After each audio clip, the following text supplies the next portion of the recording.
Alright guys, let's see if this fucking works. No idea what's going on. Let's give it a bash.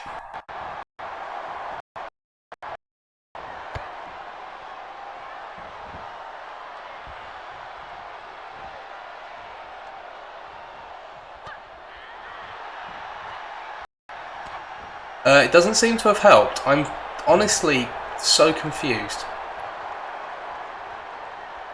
Oh, hang on. Glam slam from Bianca Belair. Just gets her straight back up. What the fuck? I can't believe the most hype moment of this entire stream is going to be when the internet finally makes a run in.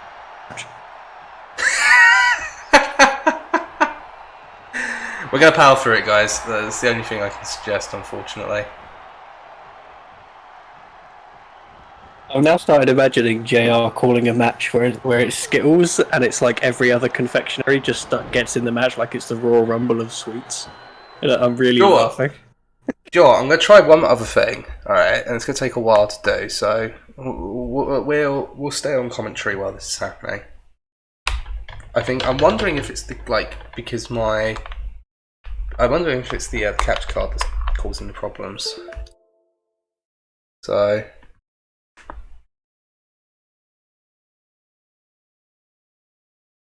Let's give this a bash.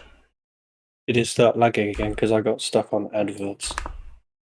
Yeah, it still wasn't working. Okay. So whilst we wait for it to work, I'm gonna watch this this clip that. Oh, it's pretty funny.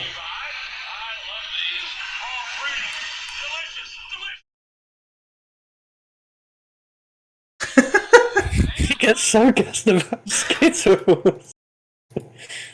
To be fair, I will eagerly await the day in my life when I can make you laugh as much as you laugh.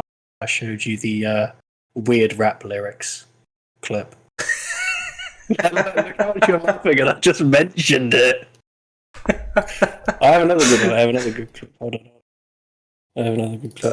Those clips were good, to be fair, man. They were funny. Which was your favourite line? Was it? You know which one it was. I'm not sure I can repeat it. It's against terms of service.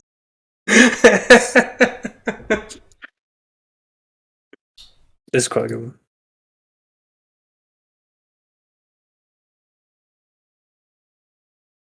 Oh, is it another clip incoming? I don't like the look of this one. This one scares me.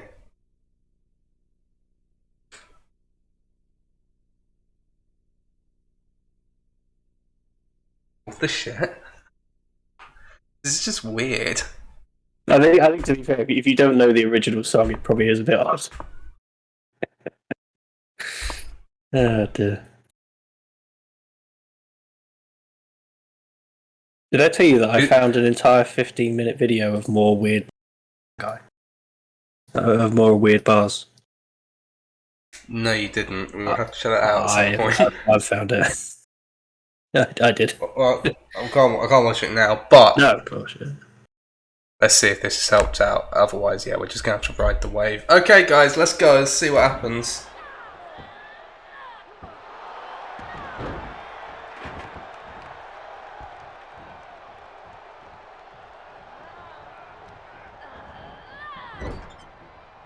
Out here winning the Royal Rumble of Sweets. My money's on the Tang Fastings would definitely be like last 5 in the ring. I would have to put Tang Fastics. Maybe Crunchy. I don't. Are we including chocolate? Royal Rumble of Sweets though. That's okay. Oh, fuck. Yeah, guys, we're just gonna have to see it out, and hopefully it doesn't carry on in the next match. I have no idea why this is happening. I mean, it does seem like there's definitely more periods now where it's a bit more like watchable than there was before. Because I can see what's happening with the table, and Royce has just picked up a chair. That's pretty smooth, actually. Yeah, this is definitely better. Put it that way, it's definitely better. So Royal Rumble of Sweets. I'm gonna think the winner, and the winner, by the way, will get to face Mr. Sim's Sweet Shop at WrestleMania. Fuck is it? Tang Fastics has got to be up there. If we're picking other Haribos, I would personally put the giant straws in that like bracket. The what? But the giant straws, like you know, the really big like the like because they have their own like bag now. They're like the big sort of chewy sort of gelatin strawberries, like quite flat. Oh yeah. I love those. I rate them very highly. See, I'm trying to think now of all the sweets I got for Christmas. Oh, you've just reminded me, Gudgeon, of like confectionery packets. Okay, Heroes has to be there. Heroes are literal heroes. They are like they're like the face that if you don't cheer Heroes in the stadium, you get booed by the rest of the crowd. That's the level that we're at. Heroes. Which one's Heroes?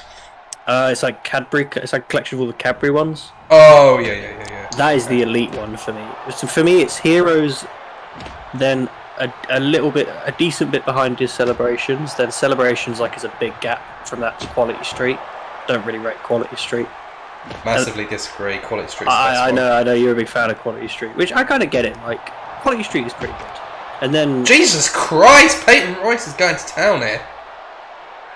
Peyton Royce has decided to take an excursion during this pay-per-view match. This is just Extreme Rules, right? It's not tables. No, it's TLC. Oh, it's TLC, of course. Hang on. Oh, I did the wrong one.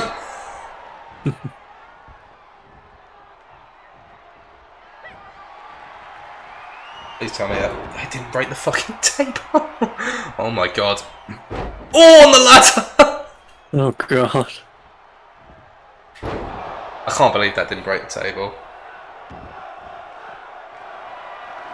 Found a chanting one more time. Why? Please do not. I want to live. Please don't kill me.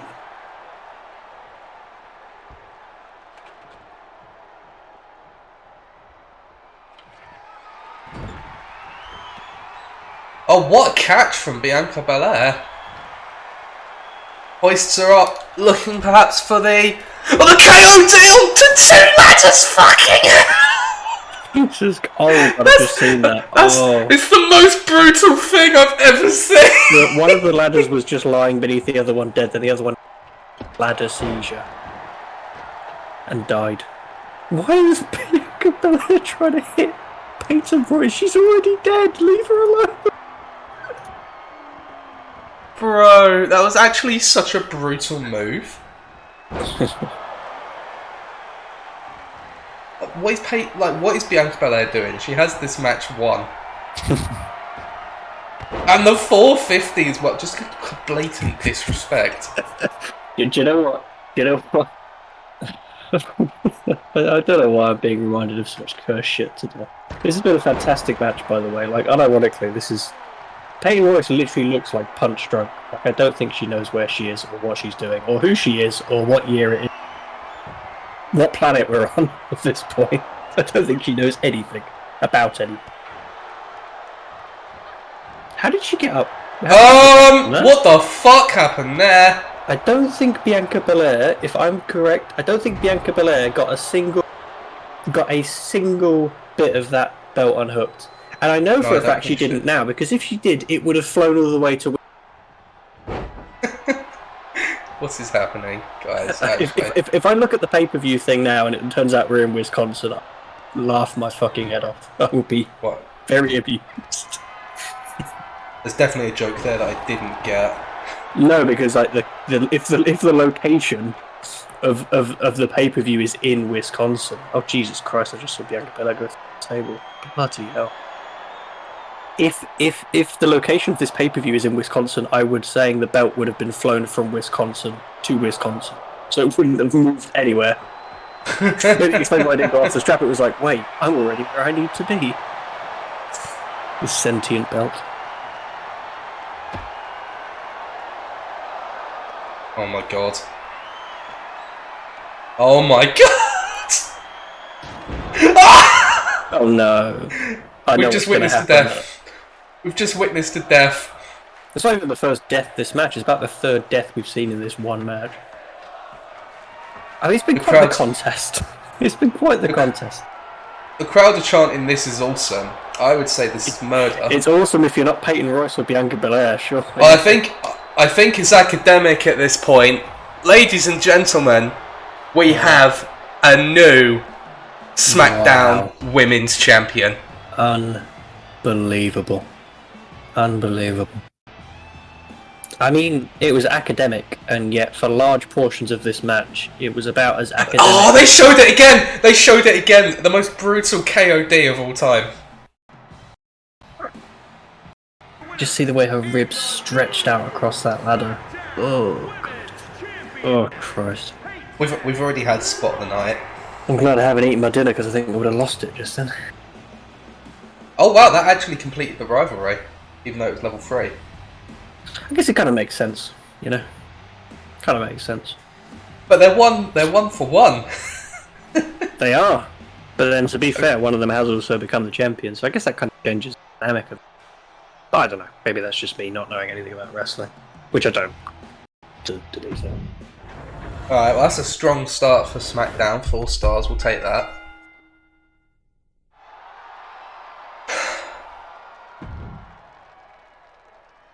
We then have a surprise appearance in the form of Trish Stratus, who calls out the fact that, essentially,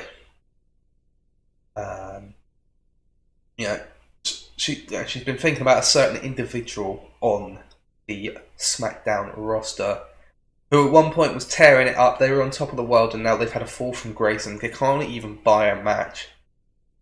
And this upsets her because this individual has talent, but clearly not the attitude to succeed long term.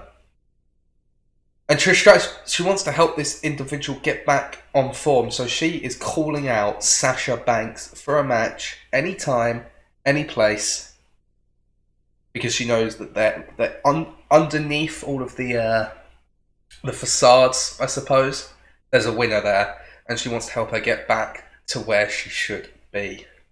And it was an excellent promo that started a rivalry. There you go.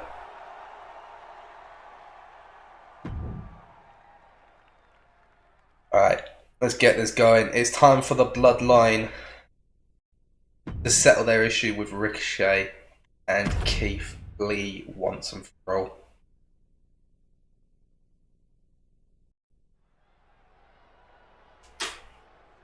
And of course, it has to be a tables match. Because we've got to have some jank at some point. First out, we got Jimmy Uso. Oh, I've missed my opportunity to tell you what Peyton Royce's move in the other match, where she does like a split, reminded me of. It was a funny meme I saw the other day. But I will wait. There'll be a little end of match treat for you guys. Go for it. Okay, so basically I was watching a meme compilation. It was like a try not to laugh, and it was a reaction, so it was a group I quite like on YouTube reacting to it. And the last meme was Steve Harvey going, "Name something you'd like," because you know how Family Feud works with like the buzzer and shit, right? With Steve Harvey. I think so. So you know how when it's up on the board, it has that like ding noise. Okay. So basically, it was someone dressed as Steve Harvey, and a bunch of people pretending to be the contestants. And Steve basically says, or the person dressed as Steve is like, "Name something you'd like your girlfriend to do to your face." And one of the contestants goes, "I'm gonna say sit on it," and he goes, "Yes!" And he goes, "Sit on it," and he does the splits. And as he finishes the split, the ding noise plays. It's the most incredible thing I've ever seen. It's genuinely amazing. Genuinely funny.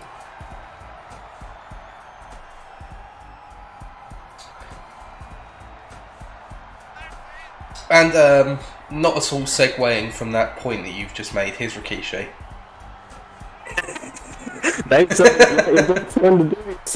To do your face. Stink face. I'm gonna say smother me.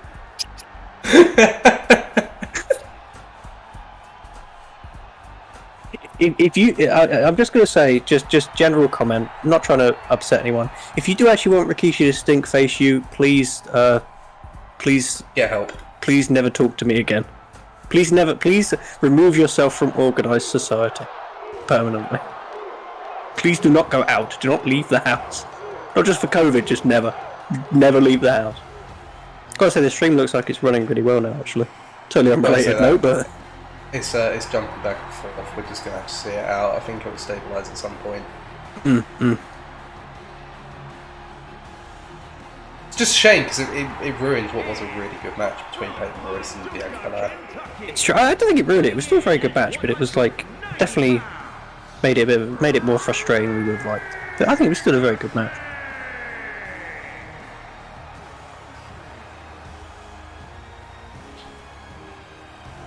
I'll tell you what, Madge, I don't know about you, but I feel like this issue between Ricochet and Keith Lee against the Bloodline has gone on for fucking ever. It has. I mean, it's been very good to watch, and I feel like the fact that it's tag team has kept it from getting particularly stale. But it has been pretty good. Well, we're going to bring an end to it tonight. I mean, speaking of good to watch, Ricochet is just fantastic, isn't he? I mean, he really is something special. Never a dull moment when Ricochet's in that ring. Never a bad match. I think I would have to agree with that assessment, actually. Well, see, I must be talking sense if paper agrees with me on something. You know I've got to be making a very compelling point. My favourite wrestler, Leith Key. Here he comes. Leith Key. The guy I call when I get locked out of my house to come and help me. I like that name specifically because those are both still actual words. Yeah, Leith is like a place in Manchester. He sounds like a drug dealer from Bolton or something. The Bolton Wanderer. Bolton Wanderer.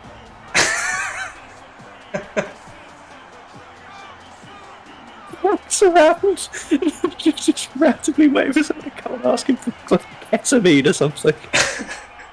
He just walks around, and whenever anyone tries to engage him in conversation, he just shouts Bolton, and then walks away. Bolton! I mean, yeah, he doesn't do that when they were in the Prem, but as things have just gone downhill for them, he's just become more and more deranged, and over the years, he can say is Bolton. It's all he can say. Bolton! But they ruined me life! Anyway. I've had enough, man. I swear to you, I've had enough.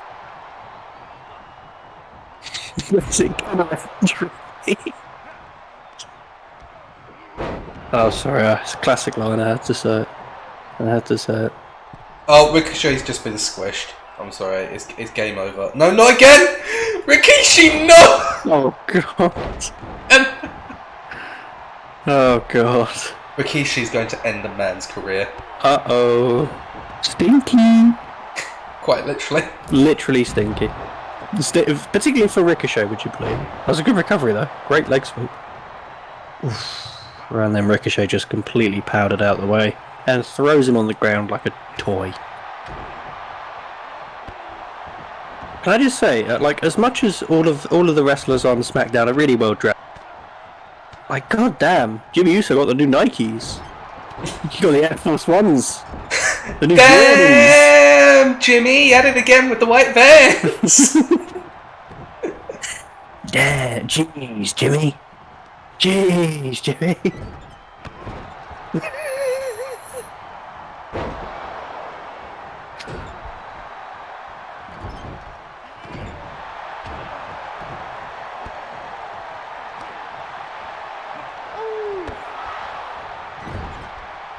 Oh my god, Ricochet has the... Oh my god, that was impressive from Ricochet. I mean, he needs to do something very impressive to get away from this absolute beating he's taking from Rikishi. Like, it is just a sustained, consistent onslaught.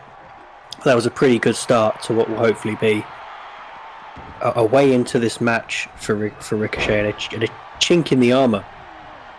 Oh, here we go. Samoan. Madge, it's that time. His big, meaty men. Slapping meat. And damn, there is some prime rib.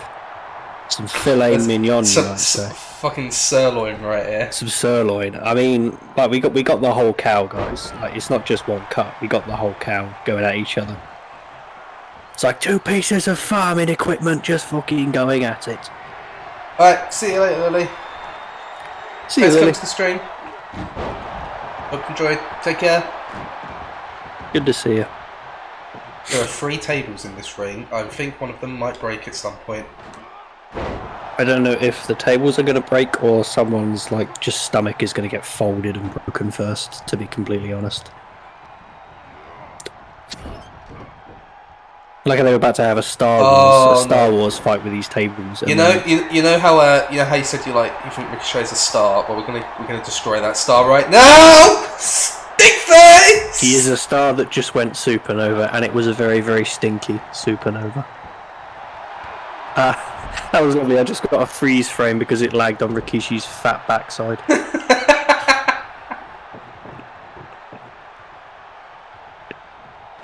It was almost like the kind of flashbacks that Ricochet will be having for the next month, because it froze on Rikishi's ass and immediately cut to it rubbing it in Ricochet's face. Bro, the stare down between Rikishi and Keith Lee. I mean, I'll tell you what. You know what? I would love Rikishi and Ricochet to make a tag team, because then you could call it Rikishi, and that would be probably the Rikishi. Oh my god, what a finish! Oh god. No, the actual finish is fine, but like... Rikishi just dancing.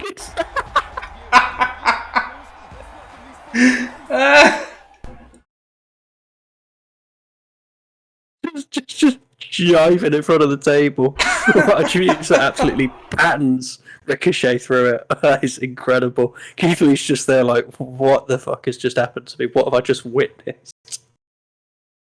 What did I just witness? God's sake. God's sake.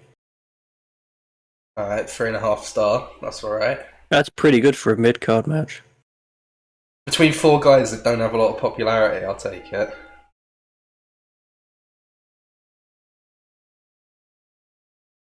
Seth Rollins, he's going to call out Drew McIntyre. You remember recently, I think it was on the last episode of SmackDown actually, Rollins got absolutely squashed by McIntyre. He says... Yeah, sounds about right. He says, do you know what? That was a fluke, Drew. It was a fluke.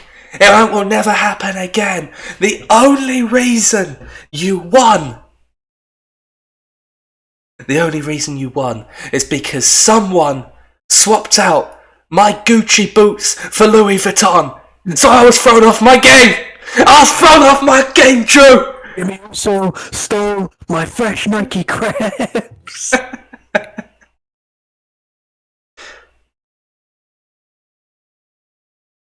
And he promises that in the rematch he will have his Gucci boots and that he will win. But never the fucking Gucci boot. That's not one I've heard of before. Stream video is paused, Gudgeon. You are correct. Luckily, we haven't missed any videos, so that's all right. That's not too bad. I'll fix that now. We will fix that post haste, I think. Very quickly, you might say. There he is. Let's sort that out.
Okay, guys, we're back.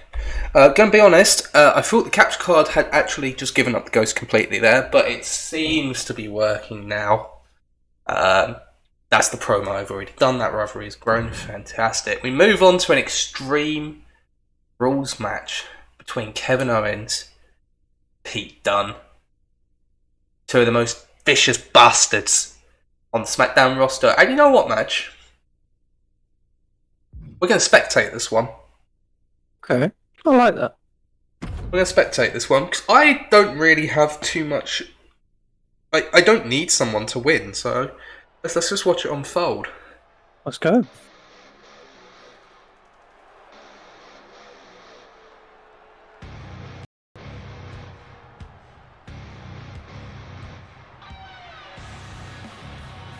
The following contest is an extreme. Now, you know, sometimes, like, in wrestling you have storylines that are, a deep, complex narrative.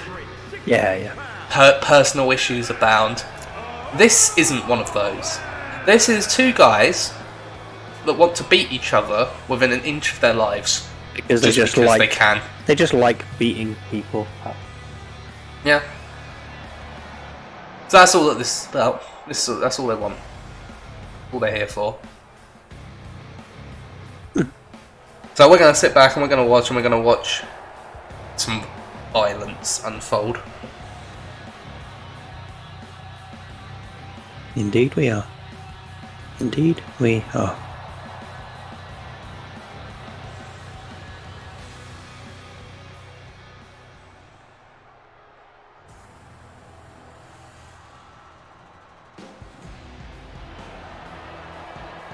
Bruiserweight making his way to the ring now. His opponent from Birmingham, England, weighing in at 205. A man who handed Roman Reigns his first loss of the season and came within a whisker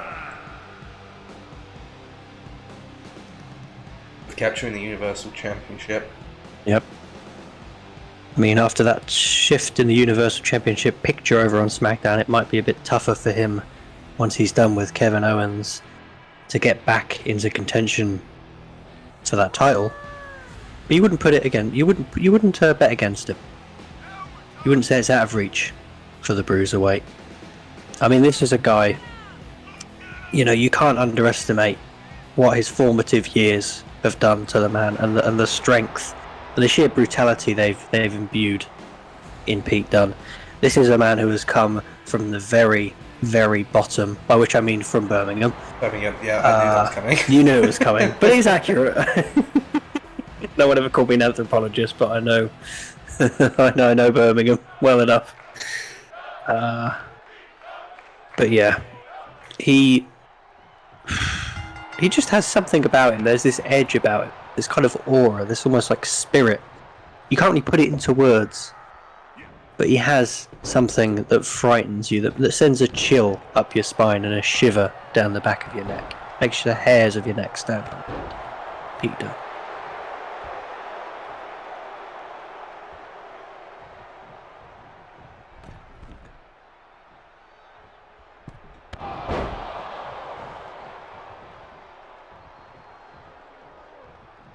Kevin Owens taking control of the early goings in this contest. Pete Dunne gonna scrap to get back into it though. No lack of fight, I should say, in the Bruiserweight, and he's gonna be the first one to introduce the weapons into this one. He's got a chair! He's got a chair!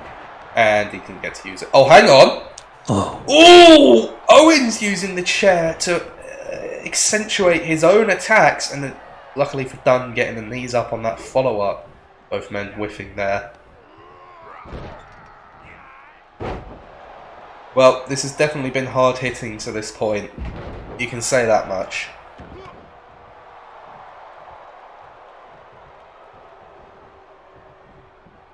I mean, did we really expect anything less from these two guys? Like, hard hitting is their signature. It's what they do. It's what he does. It's what he does. Human. Alien. Alien. my grandparents when I changed the HDMI on the TV from 1 to 2 to get the box back on. That is a stolen joke, but I just felt I had to say it because it's bloody funny.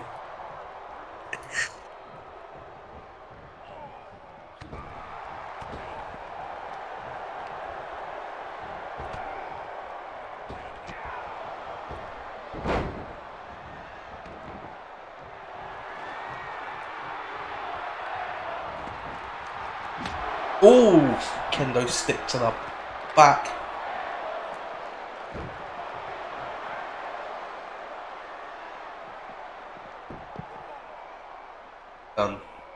Doing what he does. I think he might actually be biting him, to be perfectly honest. Which I guess is what he does. That is a thing he likes to do. He has a bit of a taste for human flesh, apparently. Indeed. Kevin Owens to most people is vicious, but I guess to Pete Dunne he's delicious and nutritious. He just headbutted him in the back of the head as well. It's really like the sort of thing you'd see in a brawl outside, a football stadium or a pub. It doesn't resemble wrestling much, but that doesn't make it any less compelling to watch, as long as you're not of a squeamish or a nauseous persuasion. Well, that's very good wrestling there. A textbook German suplex. Well, these guys can wrestle, don't get me wrong. They are two of the finest wrestlers in their respective kind of weight classes. Easily. You can't name me a better cruiser Pete Dunne. I would defy you to name me a better cruiserweight than the bruiserweight. Bruiserweight. Pete Dunne, he's calculating, isn't it? Defensive manoeuvre. Owens, though, less hesitance from him. There's a package fall away powerbomb. An iconic Kevin Owens manoeuvre. And now he's got the chair. He's got the chair. He decides against it. Instead, going for the pin. Wasted far too much time there. I expect Dunne to easily kick out, and he does at 1.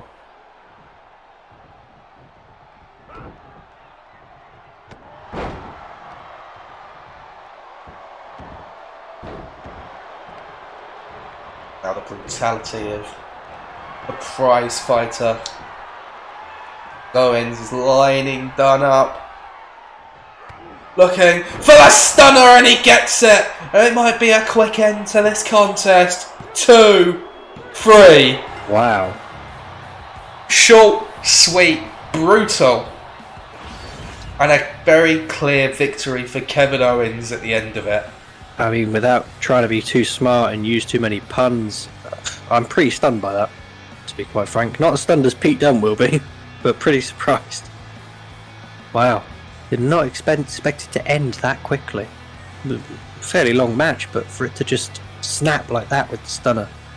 Wow.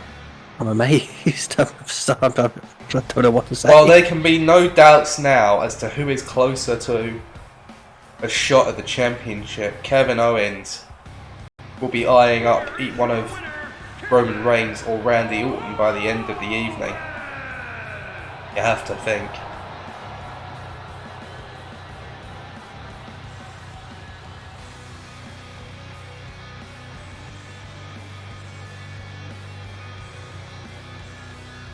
I only got 3 stars. I guess these two just didn't gel.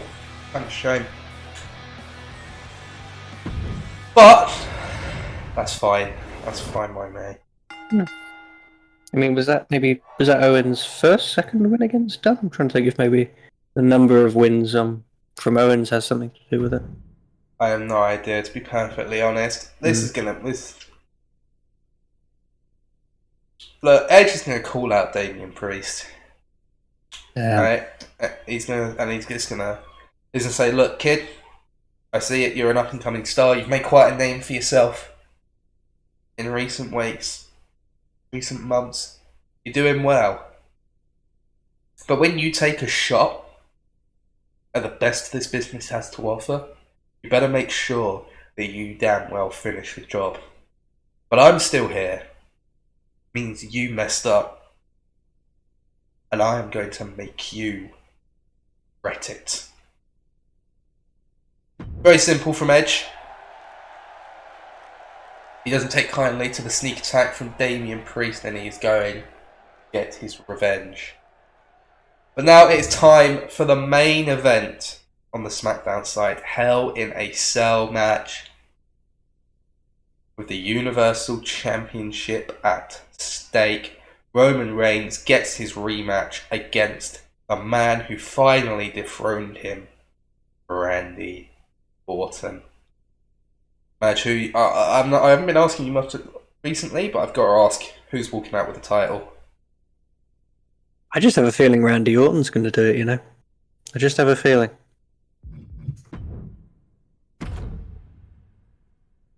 Well, let's not waste any time.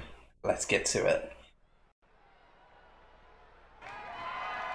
The following contest is a hell. Oh, there's the answer to your earlier question, Milwaukee.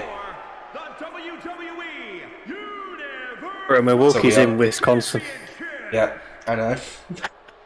The cog started turning. I thought, wait, I swear Milwaukee's in Wisconsin, and then I saw WI, and I'm like, oh. That's why the belt didn't leave. It was like, well, wait a minute, I'm in Wisconsin. I don't believe this. I can cancel the flights. I can put my feet up. I can wait on this little for a little bit longer. Wow. And then it just got manhandled by our wrestlers. So, you know, interesting evening for the belt. All said and done.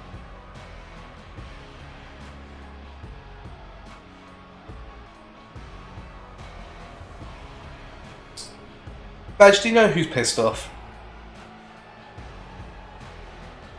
Me? Yeah. No, Roman Reigns. Me? Roman Reigns. Yeah. Roman Reigns, he's pretty pissed. He's fuming. In his words, he didn't lose that championship. It was a TLC match. Randy Orton stole the championship from him, and that's why he demanded a Hell in a Cell match tonight to finally put this issue to bed, to determine who truly is the champion. Yeah. I think Roman Reigns likes certainty. He likes to put a stamp and a seal on things. He likes to do things. He never does things by halves, Roman Reigns. It's all or nothing for him, and that's the way his own mind works, just like that as well. If he wins that championship belt, he will be the best. He'll be on top of the world. He'll have absolutely destroyed Randy Orton. But if he loses, it will be devastating. Doesn't really begin to describe what Roman Reigns will feel if he doesn't manage to get that belt. He sees it as his belt back off Randy Orton tonight.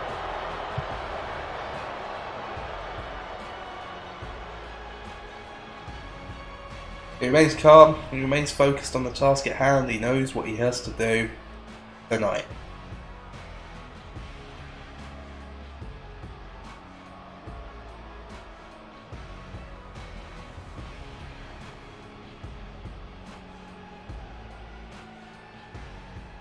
But not only does Roman Reigns know what he has to do tonight, Randy Orton knows what he has to do tonight. Yeah. And I'll tell you what Randy Orton has to do tonight. He has to be even better than he was the night he won that championship. And that is no mean feat, by the way. No, not at all. Really not. He won the championship that night, but tonight, if he wants to hold on to it, he has to do something that has not happened once this series. He has to pin Roman Reigns, or, the more unlikely option in my opinion, he has to make him submit. If you're Randy Orton, you know Roman Reigns isn't going to give up, and you're not a submission specialist.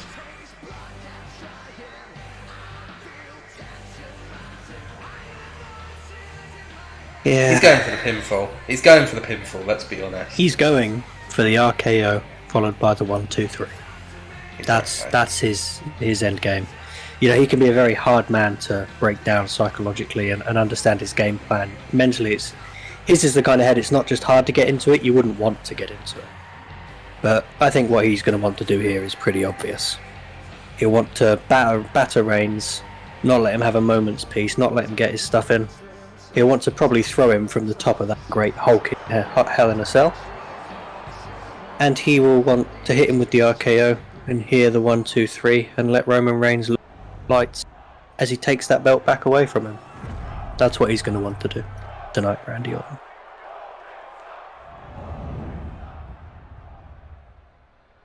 Introducing the challenger from Pensacola, Florida, weighing in at 265 pounds, Roman Reigns! What we have here is Introducing the champion, it's a clash of the titans, two icons going weighing in at head to head, Indeed. and it really could go either way. WWE. It's like Alien versus Predator, King Kong versus Godzilla, Keith Lee versus Rikishi. Okay, maybe not that one, but it's pretty crazy, and it's going to be quite the contest. So don't tune out, don't look away. It's Randy Orton versus Roman Reigns, the Viper versus the head of the table for the SmackDown Men's Championship. And I'll tell you what, if you're backstage in that locker room, you're watching this one with a vested interest, and you're probably pulling for Randy Orton. I know I'm pulling for them both to fall asleep because of sudden onset narcolepsy at the start of this match, and for it to get one Dave Meltzer. But if you're a member of the SmackDown men's division, Yeah, you've watched Roman Reigns just have his way with the Universal Championship for the last 6 months, essentially. yeah, pretty much. Randy Orton's finally the one to take that title away from him. It's a chance for other people to have a shot at that championship. It is. If he just wins it back, and he still would at that point would not have been pinned or submitted. Anyone in the back has to be thinking, what can be done to stop this guy? I think it would be demoralising. It would be a blow for the SmackDown men's roster if Roman Reigns was to take back that belt tonight, if he was to win the title. But I don't think it would necessarily be absolutely 100%, oh, no one can touch him, no one can ever get that belt now. Because Well, no, of course not. what you look for in this business is a chink in the armour. You look for a little ray of hope. You don't need to be certain you're going to win. You don't even need to think it's likely. You need to know that you can win. And they've already seen that now. They've seen, through what Randy Orton has done, that Roman Reigns is beatable. He's not invincible. He's not untouchable. And that's as important as any blow he might take from a chair, a kendo stick, or he could go through 10 tables. And that doesn't matter as much as knowing that he is mortal and he is a human being. It puts him on the same level as everyone else in that roster. It shows that he can be beaten. I'll tell you what, Roman Reigns, he is taking control early on in the contest. Yeah. I'd also like to appreciate the cross-brand promotion on the cell here by just making it incredibly red. Much appreciated. Much appreciated. I didn't agree to that. Wait a minute, I didn't sign off on this. Well. Look what we have here.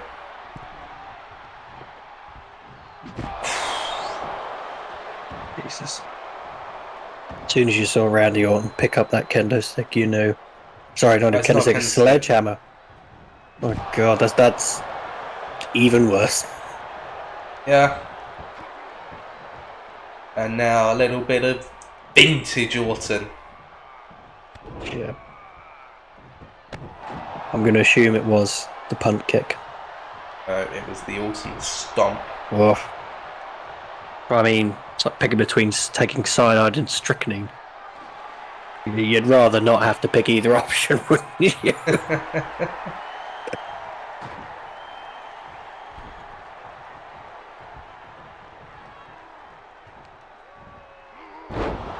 Good suplex there from Reigns. Going to go for the first cover of the contest.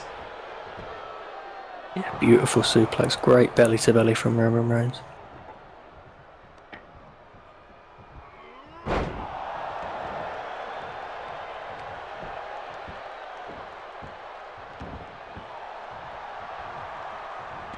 Somewhere, in some place at some time, Brock Lesnar is salivating.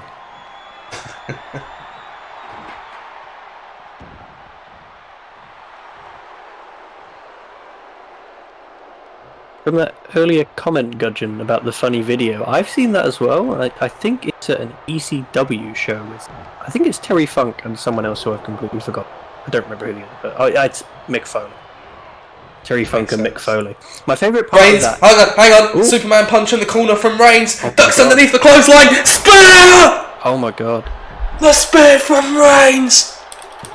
Would that be it? And Orton kicks out a 1 He kicked out at 1. Oh from my the spear. God. Oh, Who Reigns, kicks he's out gonna at go. 1 from a spear? Who does that? I don't even think Roman Reigns could kick out at 1 from a spear. If Roman Reigns speared himself, Roman Reigns wouldn't kick out at 1. You can tell Reigns is pissed at that. He's just picked up the sledgehammer and started battering the head of Randy Orton. I think he knows that if you hurt Randy Orton's mind, that's more important than how much you could ever hurt him physically. Mentally, that's where Randy Orton lives. And Randy breathes. Orton's drawn blood from the tribal chief, and that's not all. A punt kick. Oh my god. And there's only one move left for Randy Orton. The move. If he hits that, the roof will come off the cell and the roof will come off this arena. Put it that way. I mean, Orton can't believe it. I'm kind of surprised that he's surprised. Like, I'm surprised that he expected that punt kick to put Reigns down, to be honest. I mean, it's been quite the start. I mean, it was a pretty slow and brutal start. Not in a bad way, but it was methodical, and they were both drawing it out, taking their time to settle in and trying to out-psych each other, but it has kicked up a gear. It's picked up a notch. Jesus wept. Unbelievable.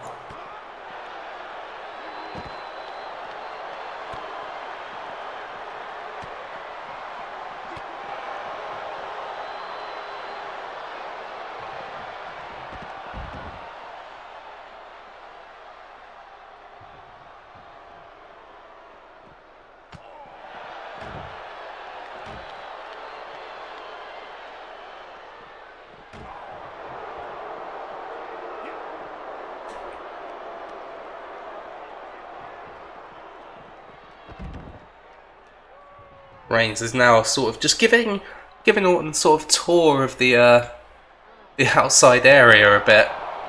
Helpful of Roman Reigns. What a nice guy he is to let Randy Orton just see all the different structural parts and integrity of that lovely big red. What a nice chap Roman Reigns is. And now he might actually just help him to get out so we can have a walk around the arena. Isn't that pleasant? He decided against it, unfortunately, but I guess he forgot one part of the tour that he hadn't. Probably forgot that he had other bits of this lovely big metal structure to show Randy Orton. Letting him, and he's not a stickler for the rules range. He's get nice and personal and intimate with that big red cell. oh, the cell just gave way, like just straight up gave way. Roman Reigns is shaking his head and smiling. I think he knows that Randy Orton got close and personal he was with the big red cell. What a shame.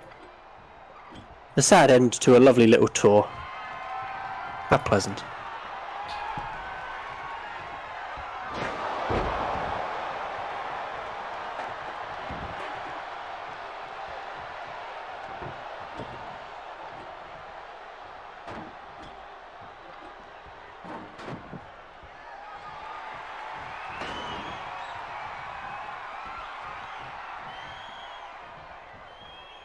Well, we are going on a tour here.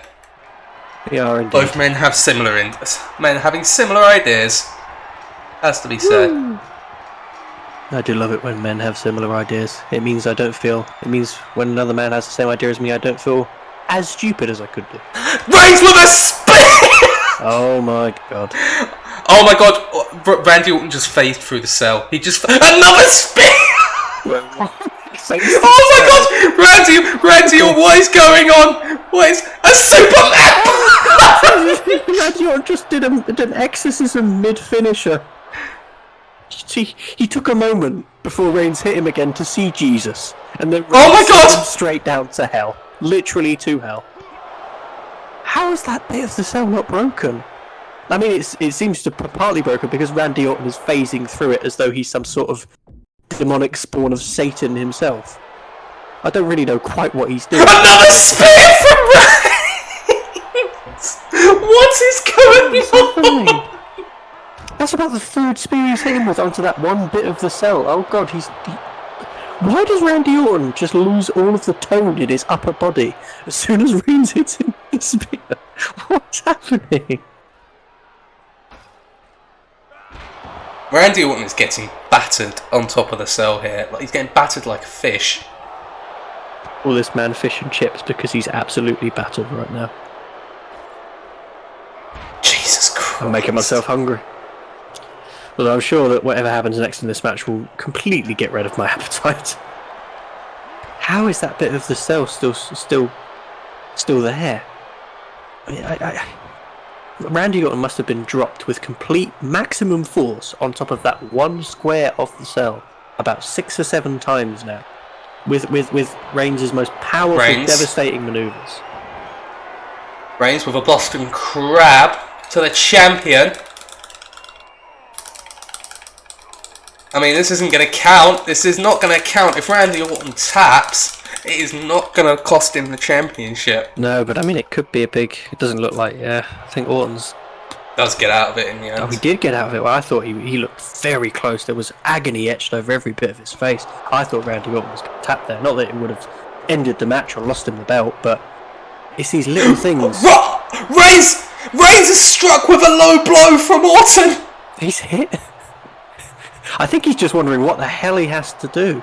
Oh no, God, it was Reigns. I thought Reigns had struck Orton. I mean, he could be the dirtiest. Another spin. Oh my God. I was seriously scared he was going to spear him off the edge of the cell there. Oh my God. What is happening? And a knockout punch from Reigns. The thing is, Reigns has absolutely dominated Orton on top of the cell, but that's the point. He went for another spear, and this time Orton was wise to it. How does Orton have enough about him to dodge that spear? How has he managed to do that? How did he do it? Oh my God in heaven, I don't believe it. There's been some smooth offense from Randy. As soon as I say it's been smooth, he ruins it. By just like completely whiffing.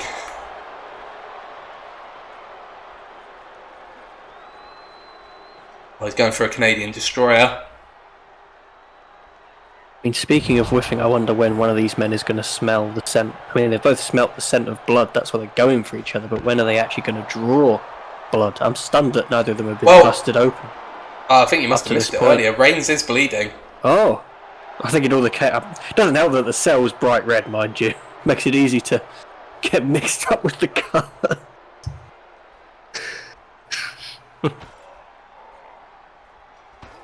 I wouldn't be surprised if that one square of the cell has another coat of paint by the time we're done with this contest. Oh God, Orton slithers into position! RKO! This is the problem for both these men, particularly with Reigns. He's used all of his offense on top of the cell, and you can't win that belt on top of this cell. It's fantastic. Another RKO! I think one of these men has to put a stop to this. It's been absolutely unbelievable to watch, but one of these men has to put a stop to this and get their opponent off of the cell, because that'll surely finish it. I mean, if you get thrown off that cell, we've seen it down the years many times. You don't recover from getting thrown off that cell. You can't come back from it.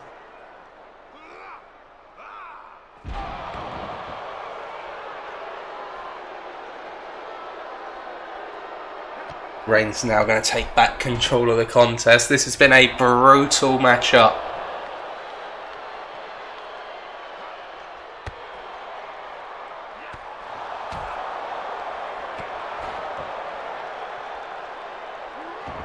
Oh, very close to the edge.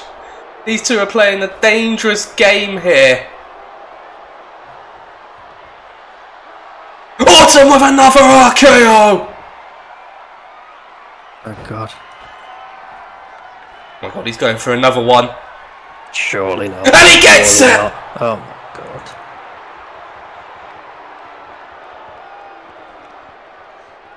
these two men are going to try and put each other out of commission. That second RKO wasn't even onto the mesh on top of the cell. It was the pure steel in between. Oh, the guillotine! Reigns has the guillotine in. Oh my god! I think Orton might be out. I think the champion is unconscious. But it doesn't matter. It's not in the ring. It doesn't count. He could barely resist. I almost wonder.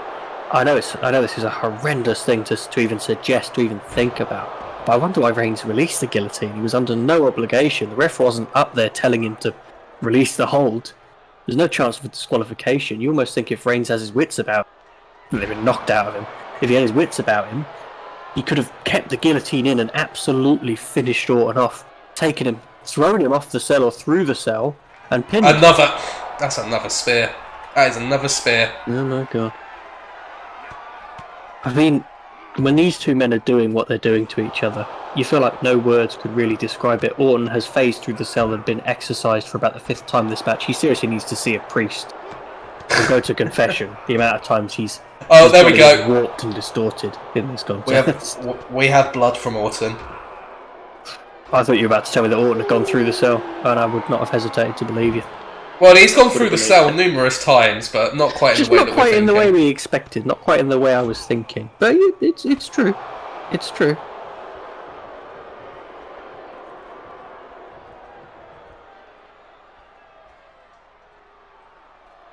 Reigns. The strength of Reigns and a jackhammer!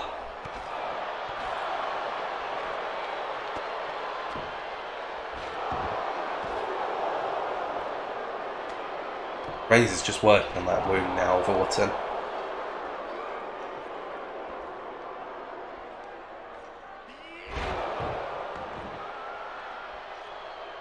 I mean, is there anything left to say? I mean, at this point, it's starting to look like Reigns is just absolutely decimating the champion. Get that punch of his.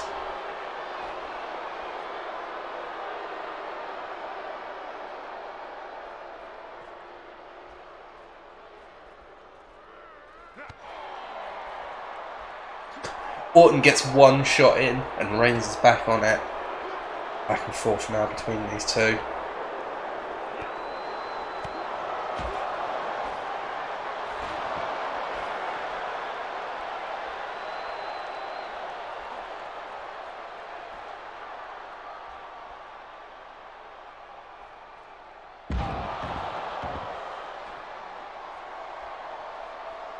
I've just been taking a moment to catch my breath. I mean, I feel like I'm gonna run out of oxygen watching this. Although if anyone's gonna run out of oxygen, it'll be Roman Reigns or Randy Orton. Let's be honest. Oh god. Oh god.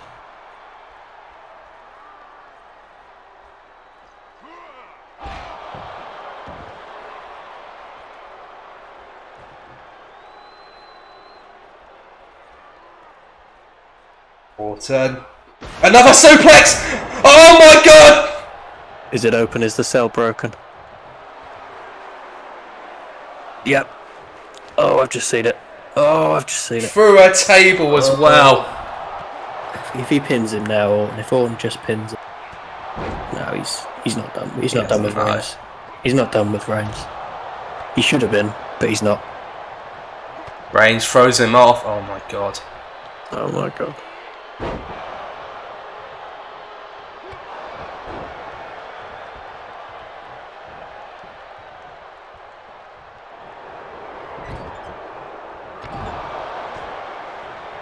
Oh, Orton went for something there, and Reigns had the wherewithal to get out of the way of it.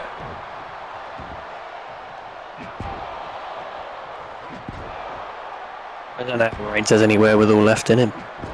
I thought it would have been beaten out of him a long time ago in this match.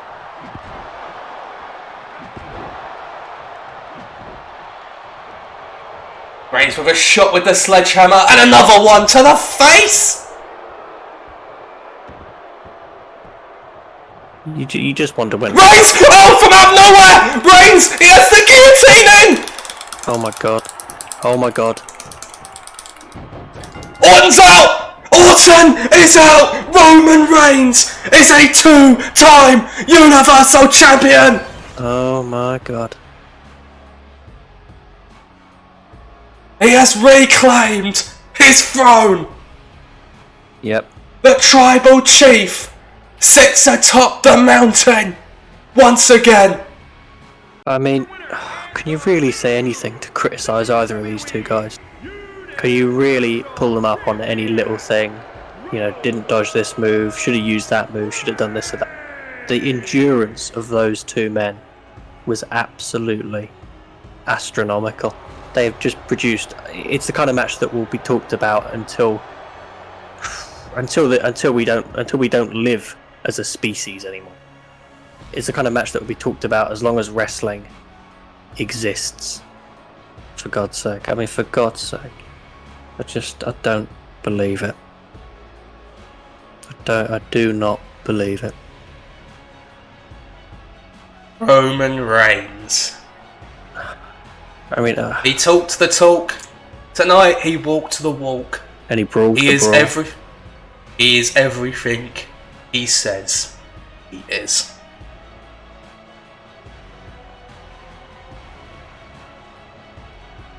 Who is left? Jesus, the Buddha. I don't really know who else can touch Roman Reigns right now. I know I said he is, but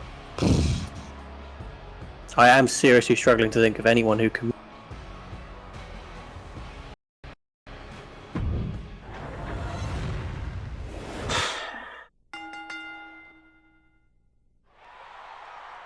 Reigns reclaims the crown. We're going to head over to Raw, but actually we'll just take a quick break, guys, and we'll be back in a couple of minutes.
Right, guys, we're picking up on the Raw side of things as we open up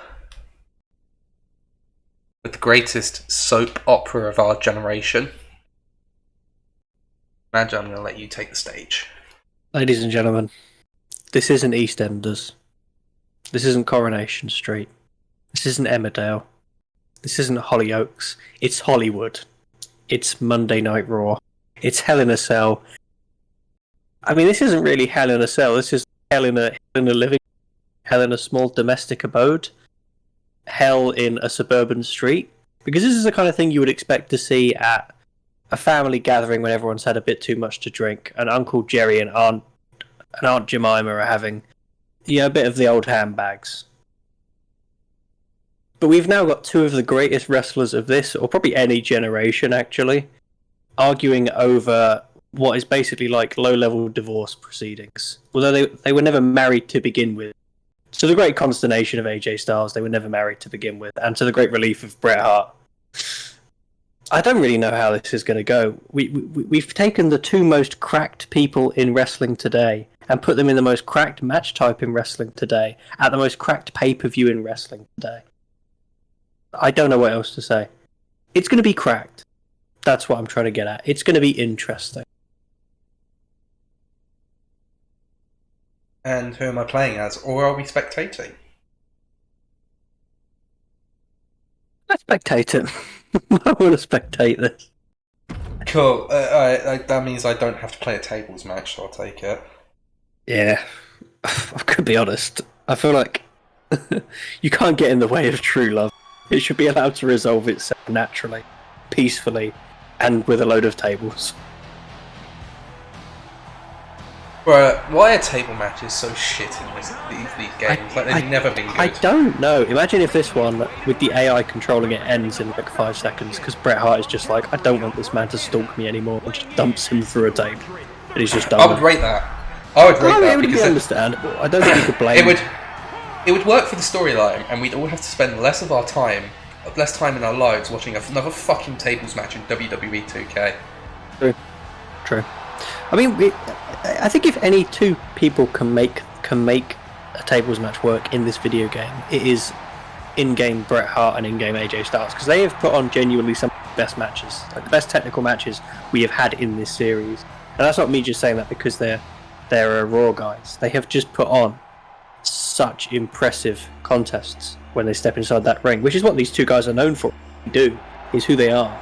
I'm going to give the hot take here, and I'm going to say that generally, if you want a good technical wrestling match, SmackDown is the place to be. But yeah, I would agree with that. If you have to watch Raw like a simpleton, okay, then to be honest, you can't really do any better than this. It's true, you can't.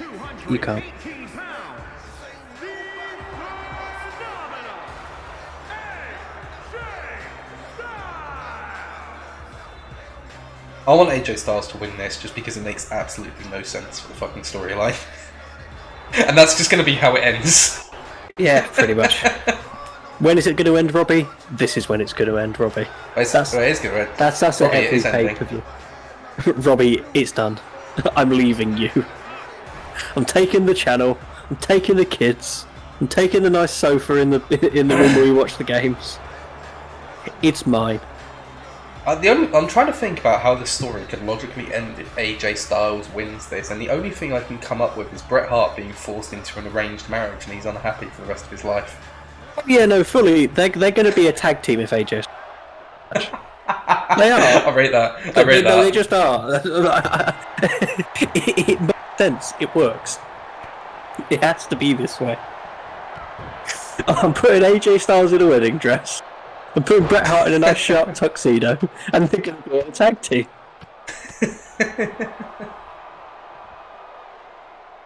It's the most dysfunctional relationship since anything on any UK soap opera. I'm holding you to this, by the way. I'm holding me to this. If AJ Styles wins, you have to turn one of these guys, and you have to put them in a tag team feud. I don't care who wins. The question is, who do I turn face or heel? I think AJ is heel in this situation. Like, we're not running a Matt Hardy Lita. With a dodgy That's the bloke thing. is somehow That's the the thing. face. That's the thing. Is like AJ Styles is unquestionably in the wrong here, so you can't turn him face. But how can you turn Brett heel? I don't know, maybe he just takes out all of his absolute hatred of AJ because he is his partner and he does believe in old school wrestling where you have to back your tag team partner.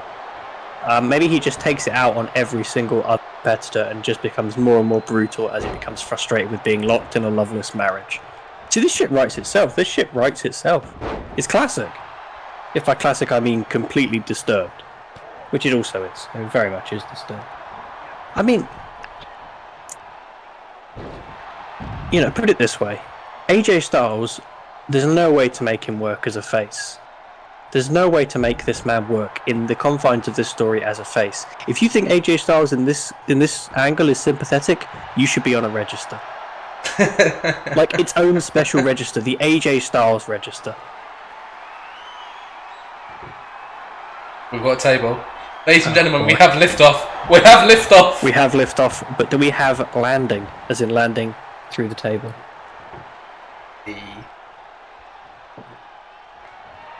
Mate, AJ Styles needs to win now. There's actually no alternative. I can't believe I talk about how do we make AJ Styles. We are all now rooting for AJ Styles. We've literally made him the face by making Bret Hart suffer in a totally hypothetical scenario. Oh, I don't sympathise with AJ in any way. He's absolute scum of the earth. But for the sake of Raw, he has to win.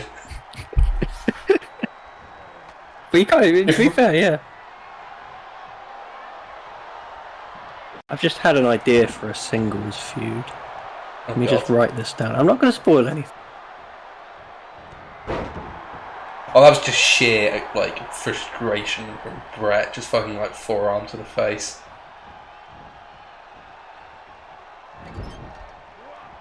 Oh, Joe, I'm trying to think now. There must be like an amazing name I could come up with for this potential tag team. Like, surely. What, for Brett and AJ? Yeah. Okay, I've come up with one, but I definitely can't use it because it breaks terms of service. I think the internet's panicking again. Gudgeon's been doing that the whole stream. I can't do anything about it, unfortunately. No! AJ's stunned! No! No! Oh.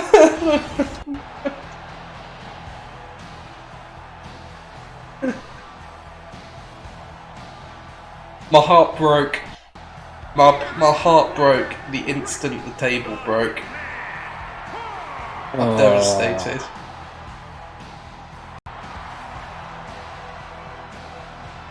I'm devastated. Well, the real question is, well, it's not whether... Because he hasn't managed to force Bret Hart into a loveless marriage and thus worst tag team in history on this particular show. But I don't think this rivalry... Was this rivalry level 4 before this match? Yeah, just completed, mate.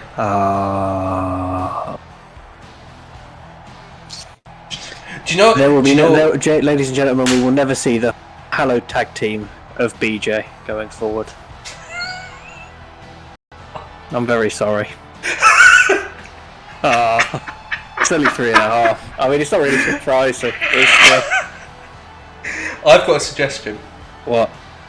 Bret Hart is not forced into a loveless marriage, but maybe through this storyline, he has come to respect AJ's abilities as a wrestler. I think the tag team can still happen. It's not as funny. That's the thing, it's not as funny. It's not as funny, it's true. Do you know what I would love? Do you know what I would love is if AJ Styles now comes to me and is like, could you be in my corner for a match in the game? And I could be like, I've got a better idea, AJ. I've got something else in mind.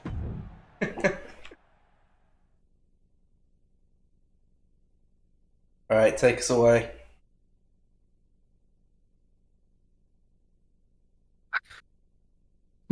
Take you away like your hearts when you realise AJ Styles is not going to be forcibly marrying somebody.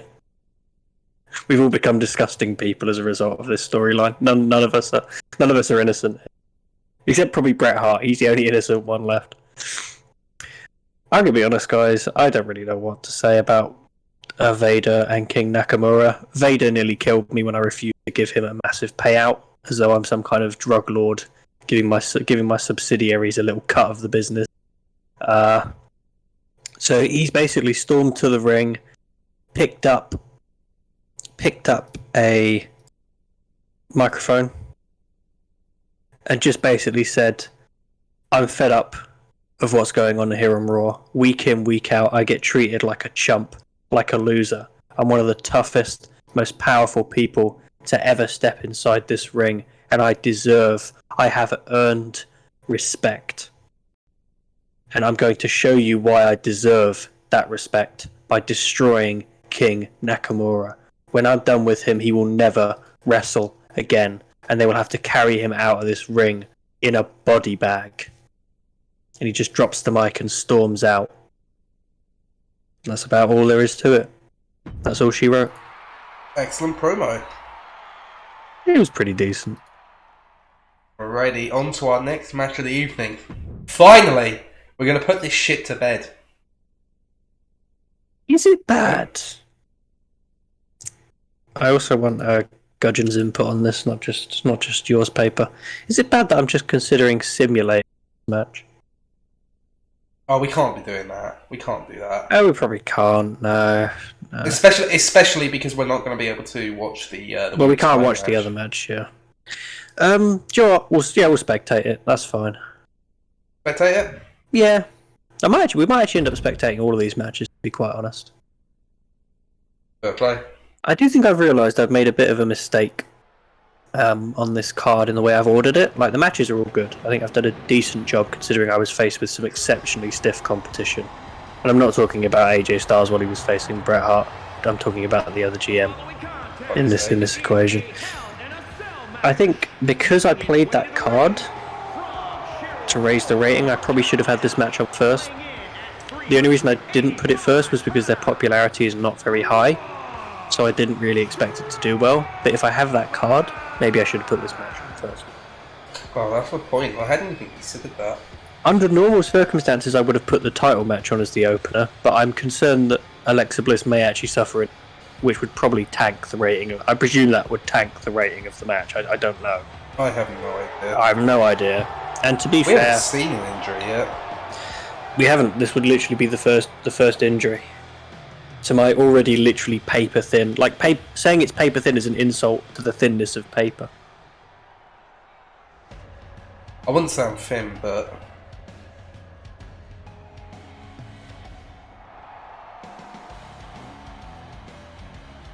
you can laugh now.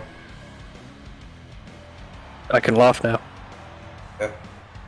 I said I just wouldn't understood say it. I'm I thin. just understood it. What the That was extra funny. That was my SpongeBob laugh impression, but it probably cut out and was way too loud. But you know. No, I heard it. Speaking of things that aren't me being unfunny, Mansoor, here he is. I've just realised how massive his nose is. He has an absolutely massive hog. You know about SpongeBob? My man could play Squidward if they do it live action. Crikey. Jesus. Strowman broke on the outside. Jeez. Strowman is no longer. He's just looking and considering his live choices. Oh my god, actually, I've worked out what you can do for Strowman when he turns face. We can debut the Broman character. Broman, I love Broman. Broman. Broman with oh, but we could have Broman alongside SpongeBob Man Pants. Man Bob Sewer Pants.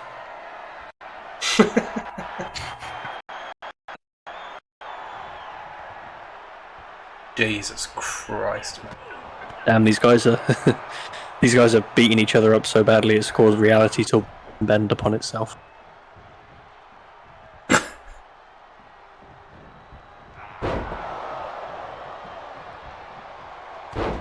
Man saw the last lightbender. The light bender. Strowman just threatened him to do some. Mansoor wants to do brawn bending, Oh my god! Oh! Oh no. I don't think we've ever seen that in a cell match before. That's new. It's brutal. I am hoping I can see this. What was it? Strowman just tossed Mansoor from the ring into the cell wall. May not have come through on the stream because it's just fucking. This is the last time we do a Saturday afternoon stream. I tell you what. Oh, quite like the Saturday after. I mean, I love the atmosphere we've created, even if the stream has decided to not contribute to that atmosphere by being janky. Yeah.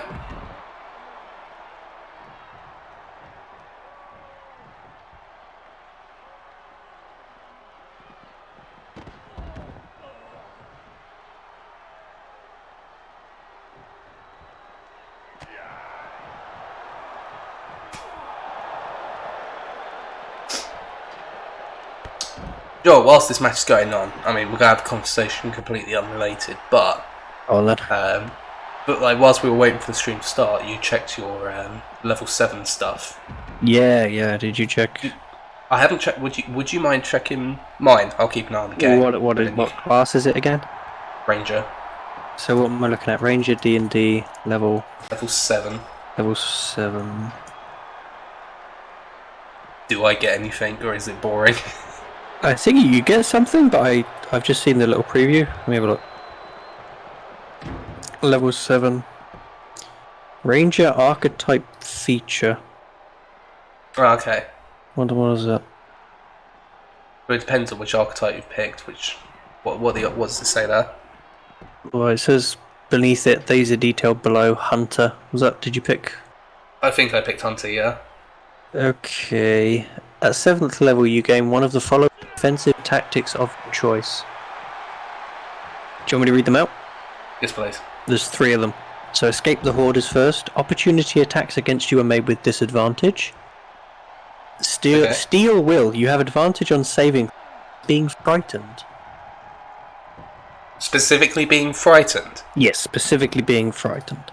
That's not actually that useful. I was about to say, it didn't sound that useful.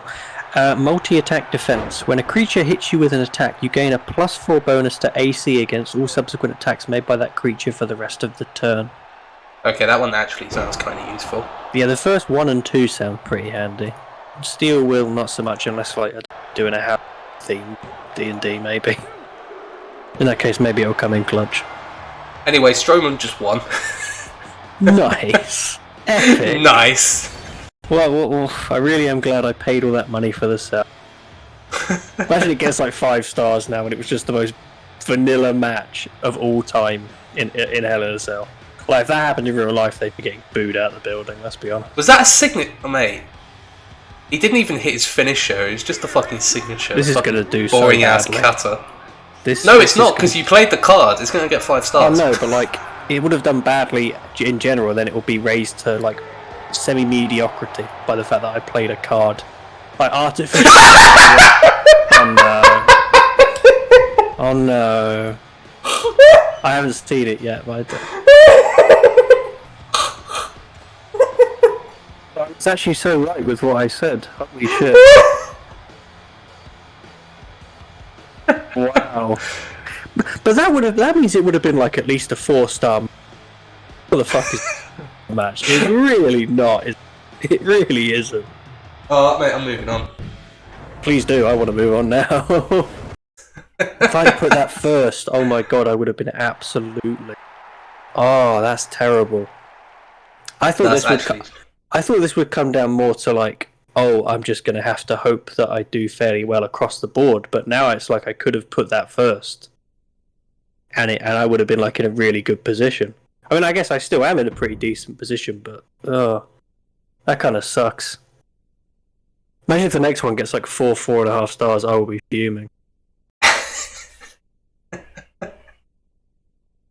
A legendary match that we talked about D&D over that literally lasted like not even half the length of basically every other match in this card, and which was ended by the most boring, bland move I've ever seen end a match, and didn't use the cell. It wasn't Hell in a Cell, it was fucking sleep. It was fucking insomnia in this. Have you got anything for this promo? Not really. I never really have much for the female promos just because I can't mimic the voices. And I mean, yeah. I've stopped trying to do the voices. Oh yeah, no, I most have part. also stopped trying to do the voices. Basically, Charlotte Flair just hates Asuka and wants to stomp her, then work her way up to whoever wins this next match. And she says that whoever it is, it doesn't matter if it's Alexa Bliss or Io Shirai, or if one of them loses the belt to Becky Lynch or Mickie James down the line, she will be getting her hands back on the Raw Women's Championship right after she is finished with Asuka. That's the gist of it, pretty much. I mean, it's an excellent promo. Do you know what? For the first time in a long time, your women's division is actually kind of cooking. Yeah, it's pretty good. It's pretty good. You got 3 decent rivalries going on here. I do have 3 decent rivalries. I mean, actually, Becky Lynch and Mickie James is the weakest purely because they've only just started it. Like Flair versus Asuka is genuinely doing quite well. It's doing better than I thought it would do. Arguably, whoever wins out of that rivalry might end up being the one contender. To be honest, It's possible. It's possible. Okay, so All guys, right. Alexa Bliss is going to die. I think she's actually going to get injured here. I'm very concerned, but we will see. All right. Well, we know Io Shirai is going to win. Do you want to describe to us how this happens? I'm not that familiar with Io Shirai's moveset, so I'm just going to say that she... I can give you something then. You give me something. Go on, you give me something. That's a good idea. Io Shirai and Alexa Bliss, towards the end of the match, they're having a bit of a brawl, a little back and forth. And Io Shirai hits a roundhouse kick that basically knocks Alexa Bliss out on her feet. She then just pushes her so that she lands on the table. So she's now laying out on the table. Yeah. Shirai climbs the ladder. Oh god. And hits a moonsault through the table.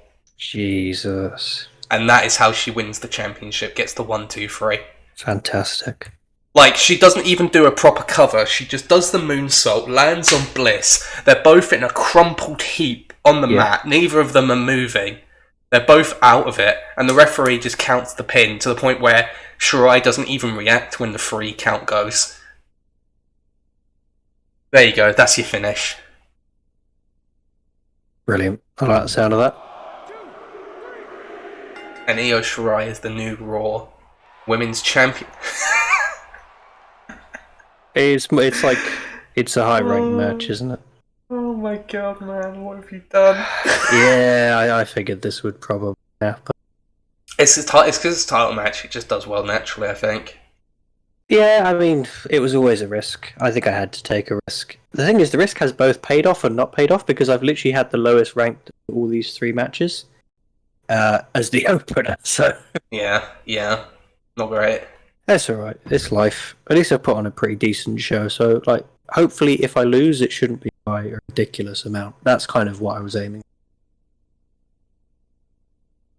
I have literally nothing to say for Becky Lynch and Mickie James because I'm not really familiar with Mickie James's promo style, and I can't be bothered to fake a really bad Irish accent. So we're just going to let it run. You guys may fill in this period with whatever you like, and I will try and come back with something a bit more compelling for next time. Well, why don't we say Becky Lynch just sort of runs down Mickie James's entire career? She just goes through her list of accomplishments and then just puts caveats next to all of them. Yeah. And just says, look, you only did this is only because of this. You only got that because this happened. And the only reason you ever succeeded is because the man wasn't around 15 years ago. Yeah. Something to that effect.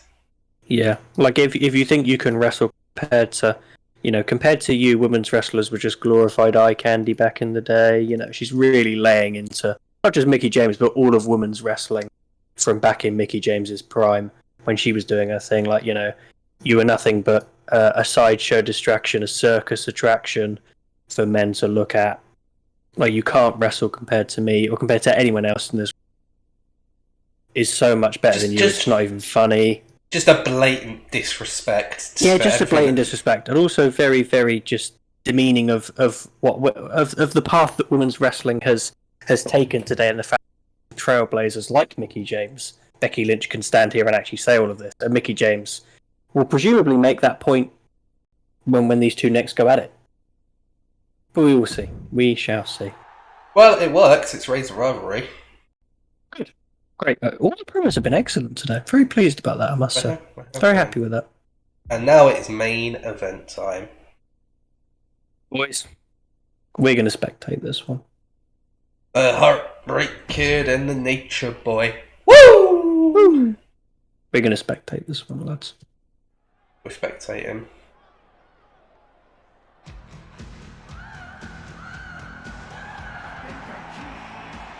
The Heartbreak Kid. Let's go. You know what's super depressing? The only Hell in the Cell match we've had at Hell was legitimately shit. Like, awful. No. Don't forget about Reigns and Orton. Yeah, no. I mean, sorry, I do mean on the Raw end of things. I wasn't taking that into account. As much as I might be a clown and very biased about everything, I can always admit when my competition has done a good job. And you did a very good job tonight.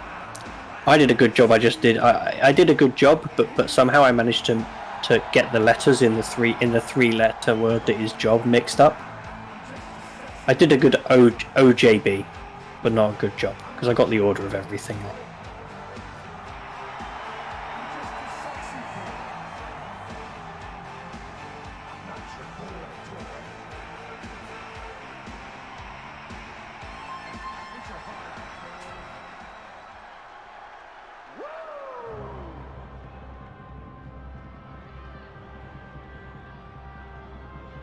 And his opponent from Charlotte, North Carolina, weighing in at 240. This is another rivalry that's been going on for a long time now, I think about it.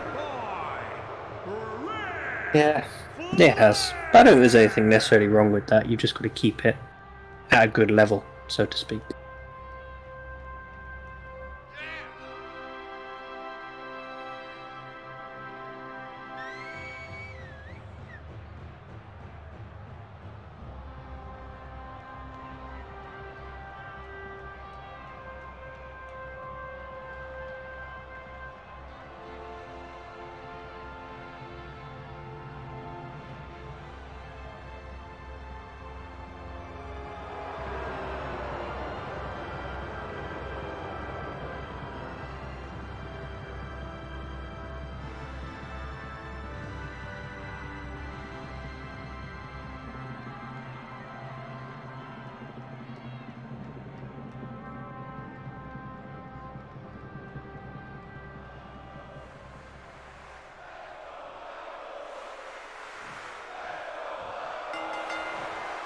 One gets underway.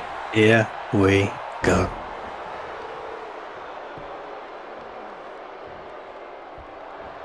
Ric Flair versus Shawn Michaels confirmed for the main event, and here we go.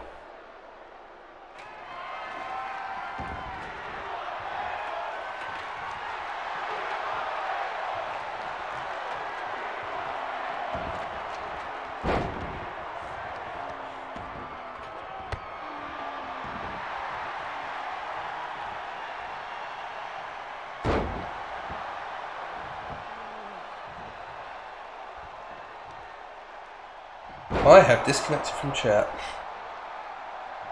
It's definitely been my Wi-Fi that's... Is the stream still going? I believe so. Let me have a look. I think it may have stopped actually. No, it's going, but it's very juddery and it's sort of cutting out quite a bit. It has been the whole fucking time, honestly. This stream's been a shit show. Yeah. I think it's still been very enjoyable despite that. Even in spite of